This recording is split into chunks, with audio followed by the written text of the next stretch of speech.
ஒரு சின்ன பையன் டிவி முன்னாடி உட்காந்துட்டு படம் பார்த்துட்டு இருக்கான். அப்ப நடுவுல ஒரு விளம்பரம் போறான். அந்த பையனுக்கு செம கடுப்பாகுது. இந்த மாதிரி படத்துக்கு படம் வந்து விளம்பரம் நடுவுல போட்டுட்டே இருக்கான். அவனால அந்த படத்தை பார்க்கவே முடியல. ஒன்ஸ் அந்த விளம்பரத்தை அவன் என்னதான் போடுறாங்க அப்படின்னு பாக்குறப்ப அந்த விளம்பரம் பிடிச்சிட்டு இந்த விளம்பரத்தை இருக்கிற அந்த பாட்டோ இல்லைன்னா அந்த லைன்ஸோ சொல்ல ஆரம்பிக்கிறான். ஸோ அந்த பையன் வேற யாரும் இல்லை, அது நான் தான்.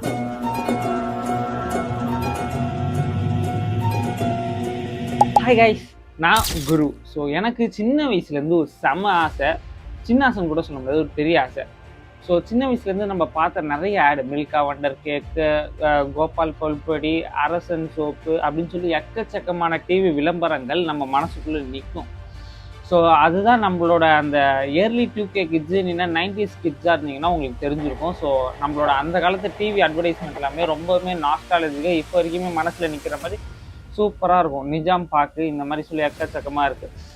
ஸோ இந்த மாதிரி பார்த்து வளர்ந்த எனக்கு படத்தோட அட்வர்டைஸ்மெண்ட்டை எனக்கு ஒரு சூப்பராக இன்னும் கொஞ்சம் பிடிக்க ஆரம்பிச்சிருச்சு. அதாவது கொஞ்ச நேரத்தில் வந்து நம்மளை இம்ப்ரெஸ் பண்ணுது. அட்வர்டைஸ்மெண்ட்லாம் பார்த்தீங்கன்னா அட்லீஸ்ட் ஒரு நிமிஷத்துக்குள்ளேயோ இல்லை 50 செகண்ட்குள்ளேயோ தான் நல்லா வைப்பாங்க. இப்போ யூடியூபு, நீங்கள் நெட்ஃப்ளிக்ஸ், OTT எதில் பார்த்தாலுமே அட்வர்டைஸ்மெண்ட்லாம் ரொம்ப நேரம் இருக்காது, செகண்ட்ஸில் முடிஞ்சிடும். ஸோ ஸ்கிப்பரில் இப்போல்லாம் நீங்கள் ஈஸியாக கொடுத்துருப்பீங்க. அப்போல்லாம் டிவியில் வர அந்த ஆடுக்காக ரொம்பவுமே சூப்பராக இருக்கும். இதெல்லாம் பார்த்து மில்கா வண்டர் கேக்லாம் வாங்குறது, அரசன் சோப் வாங்குறதுன்னு சொல்லி எக்கச்சக்கமான விஷயங்கள் இருக்கும்.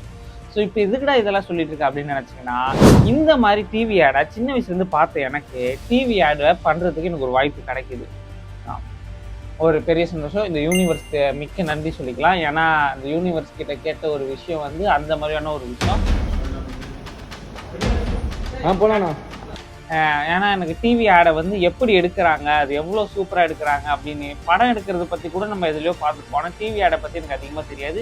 ஆனால் டிவி ஆடை எப்படி எடுக்கிறாங்க அப்படின்னு பார்க்கணும்னு செம்ம ஆசை. ஸோ அதுக்காக ரொம்ப வருஷமாக நினச்சிக்கிட்டு இருந்தேன். ஸோ நான் ஸ்கூல் முடிச்சு, காலேஜ் முடிச்சு இப்போ வேலைக்கு போயிட்டுருக்கேன். ஸோ இந்த மாதிரியான நேரத்தில் வந்து நான் அந்த டிவி அட்வைஸ்மெண்ட்குள்ளே இப்போ நான் உள்ளே போகிறேன்.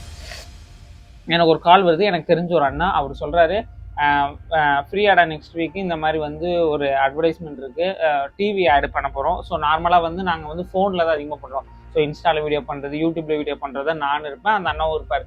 ஸோ அவருக்கு ஒரு சான்ஸ் கிடைக்குது, அது டிவி ஆட் பண்ணுறது. சூப்பர். அந்த அண்ணாவுக்கு முக்கியமாக நன்றி சொல்லிக்கலாம். ஏன்னா அந்த அண்ணாவால் தான் நான் உள்ளே போகிறேன். ஸோ அந்த அண்ணா பேர் ஆஷிக் பீட்டர் அப்படின்ற ஒரு அண்ணா, இன்ஸ்டாகிராமில் வீடியோ போடுற அண்ணா. நீங்களும் பார்த்துருப்பீங்க, மோஸ்ட்லி நிறைய பேர் பார்த்துருப்பீங்கன்னு நினைக்கிறேன். ஸோ ஒரு காமெடி வீடியோஸ்லாம் போடுவார். அண்ணாவோட மூலியமாக தான் நான் வந்து உள்ளே போகிறேன். ஸோ அந்த அண்ணாக்கு முக்கியமாக இந்த இடத்துல தேங்க்யூ சொல்லிக்கலாம்.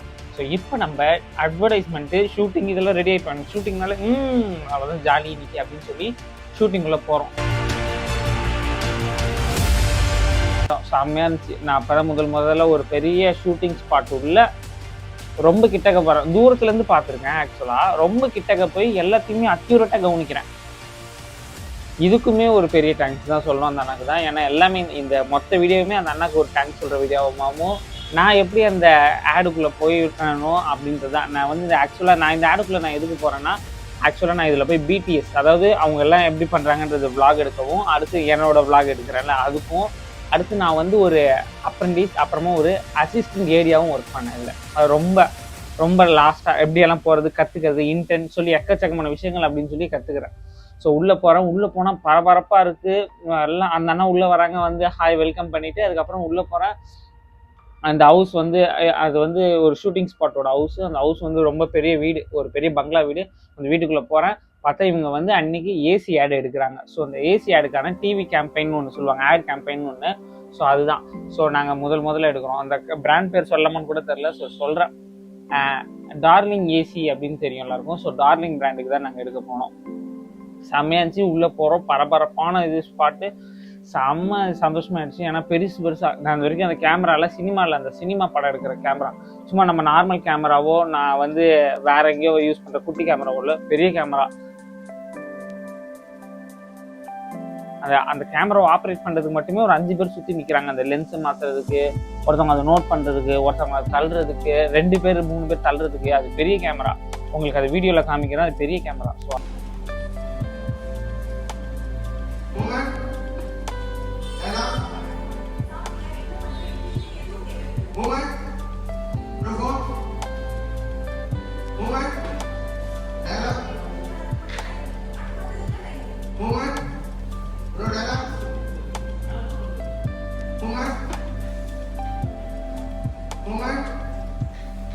அதை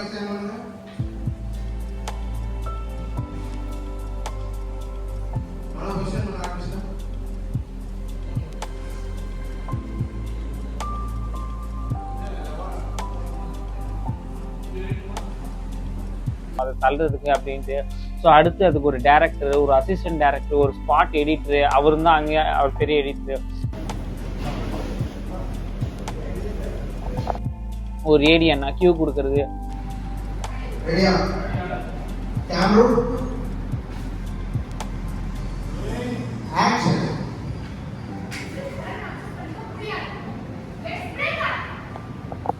அப்புறம் ஒரு ஹீரோயின் மேமு, ஒரு ஹீரோ சார், ஆக்சுவலாக ஹீரோ ஹீரோயின் கிடையாது, ஆர்டிஸ்ட். அவங்க ஆர்டிஸ்ட், ஏன்னா படத்தில் வர மாதிரி இல்லை, ஆர்டிஸ்ட்னு சொல்லுவாங்க. ஸோ அவங்க வர்றது, அதாவது இந்த ஆடு வந்து பார்த்தீங்கன்னா ஒரு ஏசியை பற்றி, ஏசி வந்து பழசாயிடுச்சு, புதுசு மாற்றுங்க அப்படின்னு சொல்கிறதுக்கு அந்த பிராண்டோட பேரை சொல்லி நாங்கள் சொல்கிறது தான் இந்த ஆடு. ஸோ ஒரு டிவி ஆடு, அந்த டிவி ஆடுக்கு நாங்கள் போய் பண்ணுறோம். செம்ம சந்தோஷம் அன்றைக்கி ஃபுல்லாக. ஸோ என்னென்னா இன்றைக்கி நான் ரொம்ப நேரம் அப்படியே காலையிலேயே அவ்வளோ ஷார்ப்பாக கிளம்பி அந்த இடத்துக்கு போய் எக்கச்சக்கமான பேர். ஒரு டிவி ஆடு நம்ம ஒரு 2 பேரோ 3 பேரோ தான் நீங்கள் ஆக்சுவலாக டிவியில் பார்ப்பீங்க. அந்த ஆடில் ஒன்று ஹஸ்பண்ட் அண்ட் ஒய்ஃப் பேசுகிற மாதிரியோ எதாவது பண்ணுற முடியும். ஆனால் அதுக்கு பின்னாடி கிட்டத்தட்ட 50லேருந்து 100 பேர் வேலை செய்வாங்க. அன்றைக்கி அப்படி தான் பெரிய ஒரு கேரவேன் வந்துச்சு. அடுத்து அந்த பெரிய பெரிய ப்ராப்பர்ட்டிஸில் எடுத்துகிட்டு போகிறதுக்கு ஒரு இது, அந்த கேரவேனு, அப்புறமா ப்ரொடக்ஷன் டீமு எல்லாருமே அங்கே சூப்பராக வேலை செஞ்சாங்க. அங்கே பார்க்கணுமே, ஷூட்டிங் ஸ்டார்ட் ஆயிடுச்சுன்னா போதும், அந்த அதாவது டேரக்டர்லேருந்து அதுக்கு கீழே கடைசியில் யார் இருக்காங்களோ அந்த ஒரு ப்ரொடக்ஷனில் ஹெல்ப் பண்ணுறவங்களா இருக்கட்டும், எல்லாமே ப்ரொடக்ஷன் டிபார்ட்மெண்ட், ஆர்ட் டீம், நிறைய பேர், அசிஸ்டன்ட் டேரக்டர் அண்ணா எல்லாருமே. நான் முதல்ல வந்து ஒரு பெரிய செட்டுக்குள்ளே போகிறேன். ஆக்சுவலாக ஒரு அட்வர்டைஸ்மெண்ட் செட்டுக்குள்ளே போகிறேன்னா எனக்கு ஒரு குட்டி பயம் இருந்தது. ஐயோ யாரும் என்ன சொல்லுவாங்களோ அப்படின்ட்டு. இந்த அண்ணா தான் சொன்னார், யாரும் சொல்ல மாட்டாங்கடா, இது நம்மளோட இதுதான், நம்மளோட ஷூட் தான், பெருசாக பண்ணுறோம் அப்படின்னு சொன்னோன்னே செம்ம சந்தோஷம். அந்த அண்ணாக்கு மேலே கங்க்ராச்சுலேஷன் சொல்லிட்டு அப்புறம் அந்த அண்ணாவும் கஷ்டப்பட்டு மேலே வந்தார். அவருக்கு ஒரு பெரிய கங்க்ராச்சுலேஷன் சொல்லிட்டு அடுத்து நான் எல்லாம் பார்க்க ஆரம்பித்தேன். அடுத்து அவங்களோட ஃபோன் கொடுத்து எடுக்க சொன்னாங்க. நான் பிடிஎஸ் விளாக்லாம் எடுக்க ஆரம்பித்தேன். அப்படியே நம்மளுக்கும் விளாக்லாம் எடுக்க ஆரம்பித்தேன். நான் உங்களுக்கு அப்படியே சைடில் கிளிப்பாக போடுறேன், அதெல்லாம் நல்லாயிருக்கும். அப்புறம் டேரக்டர் அண்ணாவோட பேசினேன், அடுத்து அசிஸ்டன்ட் டேரக்டர் அண்ணாவோட பேசினேன், கேமராமேன் அண்ணா, எடிட்டர் அண்ணா அப்படின்னு சொல்லி சூப்பராக இருந்துச்சு. அப்படியே அவங்க எடுப்பாங்க. ஆனால் ஒரு சீனு நீங்கள் ஒரு டிவி அட்வர்டைஸ்மெண்ட் பார்க்குறது ரொம்ப ரொம்ப கம்மி, ஒரு 20 செகண்ட் 30 செகண்டு, மிரிஞ்சு போனால் 1 நிமிஷத்துக்குள்ளே தான் பார்ப்பீங்க. ஆனால் எங்களுக்கு அன்னைக்கு அந்த 1 நிமிஷம் ஆடை வந்து எடுக்கிறதுக்கு கிட்டத்தட்ட 1 நாள் ஆயிடுச்சு, 1.5 நாள் கிட்ட கூட சொல்லலாம். ஏன்னா காலையில் 10 மணிக்கு அங்கே போயிட்டோம், காலைல 10 மணிக்கு போயிட்டு அடுத்த நாள் 2 மணி நைட்டு தான் முடியுது, 2 மணிக்கு முடியுது. நைட்டு கரெக்டாக ஒரு டீயும் ஒரு மில்கி பிஸ்கட்டும் கொடுக்குறாங்க, அதோட சாப்பிட்டு முடிக்கிறோம். அங்கே ஷூட் முடியுது, எல்லாரும் கிளாப் தட்டி ஒரு ஃபோட்டோ எடுக்கிறோம், அங்கேருந்து கிளம்புறோம். ஷூட்டு நைட்டு ஃபுல்லாக போயிட்டு இருக்குது. ஸோ 2-3 ஷூட் சேர்ந்து எடுக்கிறோம், சூப்பராக இருக்குது. ஸோ டேரக்டர் உட்கார வேண்டிய இடத்துல நான் உட்காந்துருக்கேன். ஸோ எனக்கு முன்னாடி தான் மானிட்டேன். சூப்பராக இருக்கேன் செட்டே. இப்போ நான் நடுவில் காலையில் போயிட்டு நல்லா வீடியோலாம் எடுக்கிறேன், பயங்கரமாக வேலை செய்கிறாங்க எல்லோரும். ஒவ்வொன்றும் அப்படியே செட்டு மாற்றுறது. ஆக்சுவலாக இதுவும் சினிமா, கிட்டத்தட்ட அப்படியே சினிமா தான் இதுவும். அட்வர்டைஸ்மெண்ட்னால சின்னதானால இது பெரிய அட்வர்டைஸ்மெண்ட். அதனால் என்ன பண்ணுறாங்கன்னா, அந்த லைட்னிங்கெல்லாம் யூஸ் பண்ணுவாங்கல்ல, அந்த லைட்னிங்கெல்லாம் அப்பப்போ மாற்றுறது, இந்த செட்டு மாற்றுறது, இந்த பின்னாடி பிளாக் ஸ்க்ரீன் போடுறது, ஒயிட் ஸ்க்ரீன் போடுறது, அந்த லைட் வெளிச்சம் எப்படி இருக்கணும்னு சொல்கிறது, பின்னாடி ஒவ்வொன்றும் டீட்டெயிலிங்லாம் செம்மையாக பண்ணாங்க. ரொம்ப மெனக்கெட்டு ஒரு ஆட் பண்ணுறாங்க. நம்ம என்ன நினைப்போம், ஒரு டிவியில் ஆட் வந்தாலே டக்குன்னு ஸ்கிப் பண்ணுறோம். ஆனால் அந்த டிவி ஆடுக்கு பின்னாடி ஒரு 50-100 பேரோட உழைப்பு, எவ்வளோ காசு, கிட்டத்தட்ட லேக்ஸ் அண்ட் ருபீஸ் அன்றைக்கி வந்து செலவாச்சு. ஸோ அதுதான் மெயினான விஷயம். ஸோ என்ன தான் எவ்வளோ செலவானாலும் அங்கே போடுற எஃபர்ட் இருக்காங்களா, அங்கே குட்டின்னு போடுறவங்க எஃபர்ட்டு, சும்மா ஒரு டேபிளை தூக்கி வைக்கிறதுக்கு கூட அங்கே இருக்கிறவங்க ஆள் தான். சும்மா டப்புன்னு செய்யணும். அங்கே டேரக்டர் சொல்லுவாங்க, அடுத்து இங்கே வைங்க அப்படின்னோடனே ஷார்ட்டுக்கு அடுத்த மாதிரி கேமரா மாற்றணும். கேமராலாம் சும்மா ஒரு கையில் நம்ம ஃபோனை தூக்குற மாதிரிலாம் தூக்க 2-3 பேர் நல்லா கேமரா, அதுக்கு கீழே ஒரு இது இருக்கும், லேடரா ரேலின்னு சொல்லுவாங்க, அதில் தான் கேமராவை பொறுமையாக இப்படி நவுத்துவாங்க. அதெல்லாம் சும்மா செம்மையாக இருந்துச்சு. அந்த அப்படியே இப்படி நவுத்துறது, வெயிட் தெரியுமா, நம்ம எங்கேயாவது போய் இடிச்சிருவோமா. நான் வேற வீடியோ எடுக்கிறதுக்காக கிட்டக்க போவேன். ஆனால் யாரும் எதுவும் சொல்லலை. ஏன்னா நான் விளாக் வந்துட்டாலே நம்ம குருவாச்சு, நம்ம கலக்கணும்னு சொல்லி நான் எல்லாருக்கிட்டையும் போய்கிட்டு எடுப்பேன். எல்லாருமே கவர் பண்ணிட்டேன். இன்னைக்கு வேலை செய்கிற அக்காவாக இருக்கட்டும், கடைசியாக வேலை செய்கிற அண்ணாவாக இருக்கட்டும், டேரக்டர் அண்ணா, எனக்கு சொல்லிக் கொடுத்த அந்த அண்ணா, எல்லாருமே பக்கா வீடியோ எடுக்க ஆரம்பிச்சிருச்சு. ஏன்னா எனக்கு எல்லாருமே ஃப்ரேமில் காமிக்கணும். ஏன்னா எல்லாருமே வந்து கஷ்டப்பட்டு உழைக்கிறாங்க. அதனால் மேக்கப் மேன், மேக்கப் ஆர்டிஸ்ட் எல்லாருமே குட்டி இதுதான். ஒரு சின்னதாக நீங்கள் வந்து நீங்கள் சினிமா இதில் பார்க்குறதுல வந்து ஒரு புகை போடுவாங்க. அது ஆக்சுவலாக வந்து எதுக்குன்னு பார்த்தீங்கன்னா, நீங்கள் வந்து ஒரு ஸ்க்ரீனில் பார்க்குறப்ப சாஃப்ட்னா தெரியும். அந்த சாஃப்டனுக்கு பின்னாடி சாம்பிராணி புகை போடுவாங்க. அது ஒரு முக்கியமான விஷயம். அதெல்லாம் நான் பார்த்து கற்றுக்கிட்டேன். அடுத்து நீங்கள் கொஞ்சம் இது வந்து ஏசி ஆடா கொஞ்சம் வேர்வையாக இருக்குன்றதுக்காக 3 ஆர்டிஸ்ட் வந்தாங்க. அவங்களுக்கு மேக்கப்புக்கு என்ன பண்ணுவாங்கன்னு பார்த்தீங்கன்னா, கொஞ்சம் ஸ்ப்ரே மாதிரி வாட்டர் ஸ்ப்ரே, அந்த வேர்வை எப்படி வரதுக்கு அப்படின்றது இது எல்லாம் கொஞ்சம் இருக்கும். வாட்டர் ஸ்ப்ரே கொஞ்சம் அக்யூரேட்டாக அடிக்கிறதுக்கு செம்மையாக இருந்துச்சு. ஆனால் அந்த இடத்துல ஏசி நாங்கள் போடலை. ஆக்சுவலாக நாங்கள் வந்து ஏசியே இருக்காது. அது எப்படி அதெல்லாம் எடிட்டிங்கில் பண்ணி அதெல்லாம் காமிக்கிறாங்க. தனித்தனியாக எடுத்து கிட்டத்தட்ட அதான் 1.5 நாளோ 1.25 நாளோ ஆயிடுச்சு. அடுத்த நாள் 2 மணிக்கு தான் முடிஞ்சுது. காலைல 10 மணி, அடுத்த நாள் விடிய காலையில் 2 மணிக்கு தான் முடிஞ்சுது ஆடு. ஸோ காலையில் போனதுக்கு அப்படியே ஜாலியாக நம்ம ஒரு ஹார்லிக்ஸை குடிச்சிட்டு அப்புறம் வேலை பார்த்துட்டு இருந்தோம். ஸோ எல்லாருமே வந்து யாருமே உட்காரல, டேரக்டர் கூட உட்காரல. அங்கே போய் கரெக்ஷன் சொல்கிறது, எக்ஸ்பிரஷன் சொல்கிறது அப்படின்னு சொல்லி இந்த அவர் உட்காந்து அந்த மானிட்டரில் பார்க்கறதுக்காக தான் உட்காராங்க. மற்றபடி எல்லாரும் பார்த்தீங்கன்னா அப்படியே ஏதோ காலில் வெந்நீர் ஊற்றுற மாதிரி ஓடுறேன்னு சொல்லுவாங்கல்ல, அந்த மாதிரி தான் எல்லாரும். அவங்களோட டெடிகேஷன் பாருங்களேன். சினிமா ஒரு சின்ன டிவி ஆடுன்றதுக்காக சும்மாலாம் இல்லை, அதுக்கு பின்னாடியோட உழைப்பு எல்லாமே இருக்குது. எல்லாருமே நீங்கள் எல்லா இடத்துலையும் பார்த்தீங்கன்னா அந்த ஒரு வீடு வந்து இருக்கும், எல்லா மூலையிலையும் ஆள் இருப்பாங்க. உட்காந்து அந்த ப்ரொடக்ஷன் டீமாக இருக்கட்டும், கேமரா லென்ஸ் மாத்திரங்களா இருக்கட்டும், அக்யூரேட்டாக பார்க்கறது, அடுத்து இன்னும் லைட்டிங் வேணும், ஸ்பாட் எடிட்ரு, அடுத்து அது கரெக்டாக கேட்குறது, இன்னும் மியூசிக் போடலாம் அப்படின்றது. ஆக்சுவலாக நான் ப்ரீ இதில் மட்டும் தான் இருந்தேன், ஷூட்டிங்கில் தான் இருந்தேன். போஸ்ட் ப்ரொடக்ஷன்லாம் நடந்து இப்போ நீங்கள் இந்த வீடியோ பார்க்குறீங்கன்னா அந்த ஆடு டிவிலே வந்திருக்கும், இன்னும் யூடியூப்பில் இருக்கும், நீங்கள் அதை போய் கூட பார்க்கலாம். ஸோ அந்த நேரம் வந்து முடிஞ்சே போயிருக்கும். ஸோ அவ்வளோதான். போயிட்டு அப்புறம் காலையில் நாங்கள் வீட்டில் எங்கே சாப்பிட்டு போயிடலாம். மதியானம் வந்து அங்கே போய் சாப்பிட்றோம். ஸோ மதியானம் நல்லா சாப்பிட்டு முடிச்சுட்டு அப்புறம் அடுத்து கொஞ்ச நேரம் தான். மதியானத்துக்கு அப்புறம் கொஞ்சம் லைட்டாக எல்லோரும் டயர்டாவாங்க. நம்ம ஆஃபீஸ்லாம் வேலை செஞ்சுட்டு கொஞ்சம் டயர்டாவாங்க. ஆனால் அங்கே ஒன்றும் டயர்டெல்லாம் ஆகலை. எல்லாருமே செட்டு பிரிக்கிறாங்க. அடுத்து இங்கே இருக்கிறத எடுத்து அங்கே போடுறது அமைதியாகவே நீங்கள் பார்க்க முடியாது எல்லாருக்கும். ஆனால் கொஞ்சம் டயர்டாக தான் இருந்தாங்க. ஆனால் இருந்தாலுமே அந்த வேலையை முடிச்சாகணும் இன்றைக்கி. ஆனால் நீங்கள் இன்றைக்கி கொஞ்சம் 1 மணி நேரம் லேட் பண்ணாலுமே அந்த ப்ரொடக்ஷனுக்கான இதெல்லாம் இருக்குது பார்த்தீங்கன்னா, அதெல்லாமே இன்னும் செலவாகும். அதுவும் 1000 ரூபா 2000 ரூபாலாம் இல்லை, ஒரு கிட்டத்தட்ட ஒரு 50,000 60,000 சொல்லி. ஏன்னா இந்த லைட்டு, கரண்ட்டு பில்லு, வாடகை எல்லாமே அதிகமாகும். அந்த ஷூட்டிங் ஹவுஸ்க்கே அவ்வளோ ரெண்ட் கொடுக்குறாங்க. ஸோ அந்த அது என்ன சொல்லுவாங்க, டக்கு ஞாபகம் வர மாட்டேங்குது. ஒரு வண்டியில் வடிவில் என்ன ஏறுவார் பார்த்தீங்களா, அதில் எல்லா ப்ரொடக்ஷனுக்கான இதெல்லாம் இருக்கும் பார்த்தீங்களா, அந்த மாதிரியான சில விஷயம், கேரவன் எல்லாமே. ஸோ லேட்லாம் பண்ண முடியாது, கடன்னு போனோம். ஸோ அடுத்தடுத்து எல்லாத்தையும் யாரை கட்டுறாங்க, ஒரு ஆடை எடுக்கிறாங்க. ஃபர்ஸ்ட் ஒரு அக்கா, அடுத்து ஒரு அண்ணனை வச்சு எடுக்கிறாங்க. ஆங்கிள் மாற்றிக்கிட்டே இருக்காங்க. அதுவும் ஒரு இடத்துல கொஞ்சம் சின்ன மிஸ்டேக் ஆயிடுச்சுன்னா அது ரீடேக் எப்படி எடுக்கிறாங்க, அதெல்லாம் ரொம்ப கஷ்டம். எப்படி சொல்கிறது, கஷ்டன்றது இல்லை, எல்லாமே ஒரு எப்படி சொல்கிறது, ஒரு ட்ரீம். அது நல்லபடியாக வந்துருமே அப்படின்னு சொல்றதுக்காக மெனக்கெட்டு எஃபர்ட் அதிகமாக போட்டு சூப்பராக எடுக்கிறாங்க. மதியானத்துக்கு அப்புறம் டிஃபன் சாப்பிட்டு முடிச்சு ஒரு ஆட் எடுக்கிறாங்க. கிளியரா சொன்னேன்.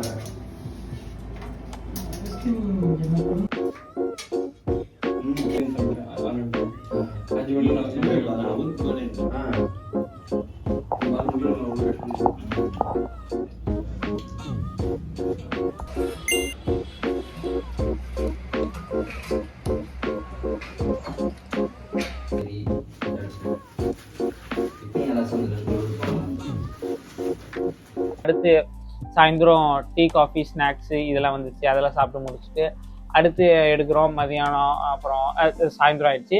அப்போ ஒரு 2 ஷூட் எடுக்கிறோம்.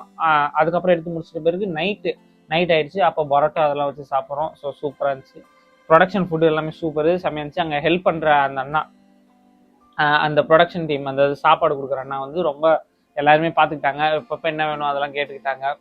என்னால் எடுத்து சாப்பிட்டதே சாப்பிட முடியல. என்னால் அவங்க அதிகமாக கொடுத்தாங்க, என்னால் தான் சாப்பிட முடியல. எனக்கு ஏன்னா வயது ரொம்ப ஒத்துக்காது. நான் கொஞ்சம் கம்மியாக சாப்பிட்றேன். அதனால் பார்த்தாலே தெரியுதா, ரொம்ப ஒரு மாதிரி. எனக்கு அதுக்காக ரொம்ப இல்லைன்னா சாப்பிட முடியாது. ஆனால் அவங்க நிறையா தான் கொடுத்தாங்க. நல்லா கொஞ்சம் நிறைய சாப்பிட்றவனா தான் சாப்பிட்ருப்பேன். ஆனால் எனக்கு போன வரைக்கும் என்னென்னா, நான் சும்மா போகக்கூடாது, சும்மா சுற்றி பார்க்கவோ இல்லைன்னா வேறு ஏதோ நான் வெளியாள் மாதிரியே இருக்கக்கூடாது. ஆக்சுவலாக நான் வந்து அதை கற்றுக்கணும். ஏன்னா நான் சின்ன ஷார்ட் ஃபிலிம் எடுத்திருக்கேன். அடுத்து இன்னும் கொஞ்சம் பெரிய லெவலில் எதாவது பண்ணலான்ட்டு ஒரு ஐடியா.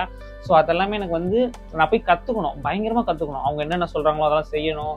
அவங்க எப்படி என்ன சொல்கிறாங்கன்னு எனக்கு தெரிஞ்ச அந்த அண்ணா தான் சொல்கிறது. இவர் லைன் ப்ரொடியூசர், இவர் கேமராமேன், இவர் ஸ்பாட் எடிட்டர் அப்படிலாம் சொல்கிறாங்க. ஸோ நான் எல்லாருக்கிட்டையும் இன்ட்ரூவ் பண்ணுறாங்க, நான் அவங்கள்ட்ட இன்ட்ரூவ் ஆகுறேன். ஸோ நம்ம ஒன்று நினச்சிட்டு இருக்கோம், சினிமானா இவ்வளோதான், இந்த ரவுண்டுகள் முடிஞ்சிடும். ஆனால் சினிமா வந்து பெருசு. அது ஒன்றும் நீங்கள் கனெக்ஷன் பண்ணி அதை எடுத்து அதை முடித்து அதை எடிட் பண்ணி ஒரு சின்ன வீடியோவாக வருது, அவ்வளோதான். ஆனால் அது எவ்வளோ பெருசு தெரியுமா? கிட்டத்தட்ட lakhs and lakhs of rupees வந்து செலவு அன்றைக்கி ஒரு நாளைக்கு ஒன்றரை நாளைக்கு மட்டும். ஸோ நைட்டு முடியுது. சரி நைட்டு முடிஞ்சிடும் 10 மணிக்கு மேலே முடிஞ்சிடும்னா இல்லை. அதுக்கப்புறம் நைட் ஷூட் போகுது. நைட்டு பயங்கரமாக எடுக்கிறாங்க, லைட்லாம் செம்மையாக வச்சு எடுக்கிறாங்க. அடுத்து போலீஸ் சீனு, அந்த போலீஸ் சீனுக்கு போலீஸோட வண்டிக்கு அந்த கலர் லைட்லாம் வரும் பார்த்தீங்களா, அது அந்த மாதிரிலாம் எடுக்கிறாங்க. ஸோ அடுத்து ஜூனியர் ஆர்டிஸ்ட்லாம் வராங்க, அவங்கள வச்சு வீடியோ. ஸோ ஆக்சுவலாக அவங்க வந்து ஆக்டிங் பண்ணுறதுக்கு வந்திருக்காங்க. எனக்கு அதிலலாம் இன்ட்ரெஸ்ட் இல்லை. எனக்கு வந்து ஜூனியர் ஆர்டிஸ்டாக இருக்கணும்லாம் இல்லை. எனக்கு வந்து ஆக்சுவலாக நான் வந்து நல்லா கற்றுக்கணும் எப்படி எடுக்கிறாங்க, மானிட்டர் ஸ்க்ரீன் எப்படி இருக்குது, எப்படி ஒன்று டீட்டெயிலாக அந்த இதான் இப்போ நீங்கள் பார்க்குறீங்கன்னா ஸ்க்ரீனு. இப்போ நான் தெரியுவேன், மைக் தெரியும், சட்டை பேண்ட்டு தெரியும், இங்கே ஒரு லைட் இருக்குது, பேக்ரவுண்ட் ஸ்க்ரீன் தெரியுது, இதெல்லாம். இன்னும் நீங்கள் சினிமா இந்த விளம்பரத்துலாம் பார்த்தீங்கன்னா எக்ஸாக்டாக வந்து பார்த்தீங்கன்னா இன்னும் கொஞ்சம் டீட்டெயிலிங்லாம் பண்ணியிருப்பாங்க. ஆக்சுவலாக எப்படி சொல்கிறது, ஒரு சின்ன ஒரு பொருளாக இருக்கட்டும், கிராஃப்டாக இருக்கட்டும், அலாரமாக இருக்கட்டும், டேபிள், ஃபோனு அப்படின்னு சொல்லி ஒரு ஃப்ரேம் ஒர்க்கு எல்லாமே வந்து ஒரு ஃப்ரேம் ஒர்க்கு சூப்பராக பண்ணியிருப்பாங்க. ஈச் ஃப்ரேம் வந்து செம்மையாக இருக்கும். அந்த லைட்டிங் எல்லாமே வந்து பக்காவாக பண்ணுவாங்க. ஸோ அது வந்து ஒரு பெரிய விஷயம். இதை நான் உங்கள்கிட்ட ஏன் ஷேர் பண்ணுறேன்னா, நான் ஒரு இது போனால் கொஞ்ச நாளைக்கு முன்னாடி போஸ்ட் போட்டிருப்பேன். அதுக்கு நிறைய பேர் கங்க்ராச்சுலேஷன்லாம் இன்ஸ்டாகிராம்லேயும் சரி, யூடியூப்லேயும் சரி, என் ஃப்ரெண்ட்ஸு, எனக்கு தெரிஞ்சவங்க, எனக்கு தெரியாதவங்க கூட நிறைய பேர் சொன்னீங்க கங்க்ராச்சுலேஷன்ஸ். ஸோ உங்கள் எல்லாருக்கும் தேங்க்யூ. ஸோ அது முதல்ல நான் போய் ஒரு ஏடியாக, ஆக்சுவலாக ஒரு ஏடி, ஒரு இன்டர்ன், ஒரு எல்லாமே சேர்ந்து ஒரு ஒர்க் பண்ணது. ஸோ என்னோட ஃப்யூச்சர் ட்ரீம் வந்து இன்னும் கொஞ்சம் பெருசு. அது போக போக உங்களோட இதே மாதிரி நிறைய வீடியோஸ் வரும், அதில் கொஞ்சம் உங்களுக்கு தெரியும். ஸோ அடுத்து என்னோட ஆசை பெருசு. ஸோ இப்போதைக்கு நான் வந்து இதை வந்து கற்றுக்கிறேன். இப்போ நான் அந்த கற்றுக்கிறத நீங்களும் கற்றுக்கலாம். ஏன்னா நிறைய பேருக்கு இந்த தமிழ்நாட்டிலையும் சரி, இந்தியாவிலையும் சரி, என்ன மாதிரி பசங்களாக இருக்கும், ஒரு மிடில் கிளாஸ் பையனோட ஆசை வந்து என்னென்னு பார்த்தீங்கன்னா, எப்படியாவது சினிமாக்குள்ளே போகணும், ஷூட்டிங் ஒன்று டேரக்டர் ஆகணும், ஆக்டர் ஆகணும், ஏதாவது இருக்கட்டும், காமெடியனாக ஆகட்டும், இன்னும் சினிமாக்குள்ளே என்ட்ரி ஆகணும், நான் சினிமாக்குள்ளே ஒர்க் பண்ணணும்னு சொல்லி எக்கச்சக்கமான பேர் வந்து சென்னையில் இருக்கிறதா இருக்கட்டும், இல்லைன்னா ஏதாவது ஒரு ஊரில் ஃபோனில் வீடியோ பண்ணுறதா இருக்கட்டும், உங்களுக்கெல்லாம் ஒன்று சொல்லிக்கிறேன். ஸோ அது வந்து எப்படின்னா, நீங்கள் அதை உங்கள் ஒர்க்கை நீங்கள் ஒன்று செஞ்சுக்கிட்டே இருங்க சூப்பராக. அதை பார்த்து நிறைய பேர் உள்ளே வருவாங்க. அவங்க உங்களை கண்டிப்பாக ஒரு நாள் நோட் பண்ணுவாங்க. அவங்களுக்காக நீங்கள் போங்க. நீங்கள் வீடியோ எடுக்கிறப்ப, ஒரு சின்ன வீடியோ எடுக்கிறப்ப, நான் ஒரு சின்ன வீடியோ எடுத்ததுனால தான் நான் இன்றைக்கி இவ்வளோ தூரம் வந்திருக்கேன். கரெக்ட் தான். ஏன்னா நான் ஒரு ஒரு மொக்க வீடியோ எடுப்பேன். நான் எப்போ ஆரம்பித்தேன்னா, நான் கரெக்டாக 10th 9thலையோ 8thலையோ ஸ்டார்ட் பண்ணேன். டப் மேஷன் ஒன்று வச்சு ஸ்டார்ட் பண்ணேன். ஸோ அப்போ ஆரம்பித்து அதுக்கப்புறம் நடுவில் ரொம்ப நான் கண்டினியூஸாக போட்டு பெரிய செலிப்ரிட்டிலாம் கிடையாது, மொக்கையாக வீடியோ போடுவேன். மொக்கையாக போட்டு அப்புறம் அப்படியோ வந்து அப்படியே ஸ்கூல் டைமில் போச்சு, காலேஜ் டைமு. ஏன்னா கொரோனா பேட்சுக்கு அப்புறம் தான் நிறையா ஃபோன் யூஸ் பண்ண ஆரம்பித்தாங்க. ஸ்கூல் டைம், காலேஜ் டைம் அப்படிலாம் போய் இப்போ வேலைக்கு போகிற டைம் வரைக்கும் சும்மா அப்படியே வீடியோ ஏதோ ஒன்று போடுறது. கலாய்க்கிறவங்க இருந்தாங்கன்னா அவங்களெல்லாம் தட்டி விடுங்க, உங்கள் வேலையை நீங்கள் பாருங்கள். சினிமாவில் மட்டும் இல்லை சொல்கிறேன், சினிமாவில் ஜெயிச்சா மட்டும் தான் ஸ்டார்னு கிடையாது. நீங்கள் எந்த ஃபீல்டாக வேணாலும் இருக்கலாம். ஒரு ஆட்டோ டிரைவராக இருக்கலாம், ஒரு எலக்ட்ரிஷனாக இருக்கலாம், இல்லை ஒரு பிளம்பராக இருக்கலாம், வேறு ஒரு ஸ்கூல் ஸ்டூடெண்ட்டாக இருக்கலாம், என்னோட படிப்பில் நம்ம டாப் கிளாஸ் வரலாம், ஒரு மக்கு பையனாக இருக்கலாம். மக்கு பையன்லாம் சொல்ல, ஏன்னா நானே மக்கு தான். ஒரு நிமிஷம் இருக்கலாம், காலேஜ் செம் ஸ்டடீஸ் இதில் வேணாலும் இருக்கலாம். நீங்கள் ஒரு விஷயம் வந்து சின்னதாக பண்ணாலுமே அது தொடர்ந்து பண்ணுங்கள், அவ்வளோதான் முக்கியம். ஸோ நீங்கள் எது பண்ணாலுமே இது பயங்கரமாக ஜெயிக்கலாம். நம்ம தான் நம்பணும். நம்மளை நம்புறதுக்கு நம்மளே இல்லைன்னா வேறு யாரும் நம்ப மாட்டாங்க. ஃபஸ்ட்டு நம்மளை நம்பணும், அவ்வளோதான் முக்கியம். ஸோ அப்படி பண்ணி தான் நான் இந்த டிவி ஆட்குள்ளே வந்தேன். ஸோ ஸ்டார்டிங்லலாம் அந்த மாதிரி இந்த அண்ணாவை எப்படி பார்த்தேன்னா, ஒரு வீடியோ நான் பண்ணி அப்போ ஒரு இதில் போய் பிரச்சனை ஆகி தான் நான் போய் இந்த அண்ணாவை பார்த்தேன். ஸோ இதெல்லாமே ஒரு கனெக்ஷன்ஸ் ஆகும். ஸோ இது எதுக்கு சொல்கிறேன்னா, நான் இப்போ தான் கற்றுக்கிறேன், ஒரு விஷயமா கற்றுக்கிறேன். இன்னும் நிறைய விஷயத்த கற்றுக்கணும் எனக்கு ஆசை. நிறைய இடத்துக்கு போகணும், இன்னும் பெரிய பெரிய இடத்துக்கு வரணும், இன்னும் நிறைய கற்றுக்கணும், பெருசாக பண்ணணும் அப்படின்னு ஆசை. சினிமாவில் இன்னும் லெவலில் வரணும். இது அட்வர்டைஸ்மெண்ட். இன்னும் சினிமாலாம் இருக்குது, சினிமாலாம் இன்னும் உள்ளே போகணும். இன்னும் சீரியல் இருக்குது, வெப் சீரிஸ் இருக்குது, ஷார்ட் ஃபிலிம்ஸ் இருக்குது. ஷார்ட் ஃபிலிம்ஸ் ஆக்சுவலாக பண்ணிட்டோம். அப்போ அந்த பாக்ஸில் டிக் ஆகிடுச்சு. இன்னும் வெப் சீரிஸ் இருக்குது, வெர்டிக்கல் சீரிஸ்னு ஒன்று வருது, இன்னும் எக்கச்சக்கமாக இருக்குது. மூவி இருக்குது, அசிஸ்டன்ட் டேரக்டர் ஆகலாம், ஹீரோ ஆகலாம், ஆர்டிஸ்ட் ஆகலாம், கேரக்டர் ஆர்டிஸ்ட் ஆகலாம், என்ன வேணாலும் ஆகலாம். ஸோ எப்பயுமே நம்ம வந்து நம்மளை நம்பணும். ஸோ அதுக்கான ஒர்க் பண்ணிக்கிட்டே இருக்கணும், அவ்வளோதான். ஸோ இந்த வீடியோ இவ்வளோ நேரம் பார்த்துருந்தீங்கன்னா உங்களுக்கெல்லாம் தேங்க்யூ ஃபார்